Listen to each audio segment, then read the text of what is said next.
Monique Beaujard, bonjour. Vous êtes directrice du service national Famille et Société. Vous avez présenté aux évêques ce matin le projet Famille 2011 en lien avec l'année de la famille. Vous êtes parti de quel constat ? Le constat, c'est que la famille est à la fois le bonheur auquel tout le monde aspire, les jeunes comme les vieux, et en même temps, elle semble devenue un genre de bonheur impossible parce qu'on a l'impression que les liens de famille ne peuvent plus s'inscrire dans le temps.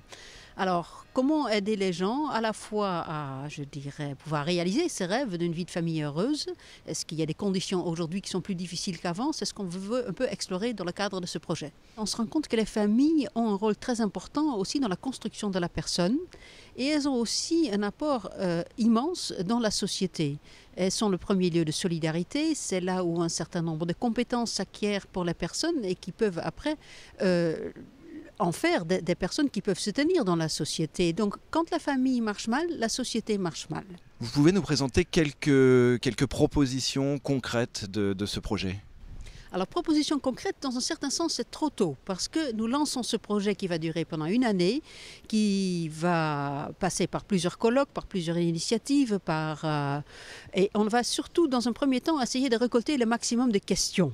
Et c'est après qu'on voudrait, en fait, formuler des propositions. Mais l'enjeu, c'est que la famille, c'est un lieu d'humanisation, pour chacun, et quelle que soit sa forme.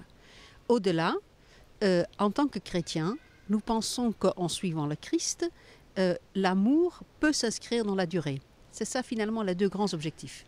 Vous avez aussi annoncé ce matin le lancement d'un blog, le blog sur la famille. Qu'est-ce qu'il y aura concrètement dans ce blog ? Alors le blog, il y aura un billet par semaine, signé par des gens très divers. Ça peut être des gens célèbres, comme ça peut être des simples témoignages de famille.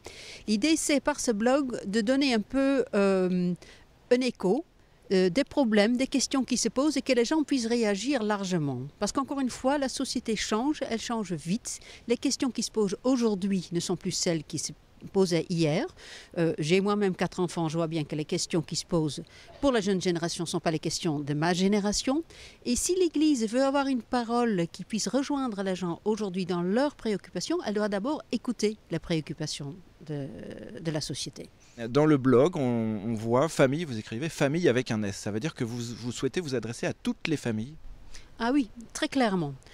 Le message chrétien s'adresse à toutes les familles. Et ce qui est en fait dommage, je pense, c'est qu'aujourd'hui, un certain nombre de personnes, parce que leur vie familiale ne s'inscrit pas exactement dans le cadre, je dirais, tel que l'Église le présente comme idéal, pensent que de ce fait, elles n'ont plus leur place dans l'Église, que l'Église n'a rien à leur dire et que même Dieu n'a rien à leur dire.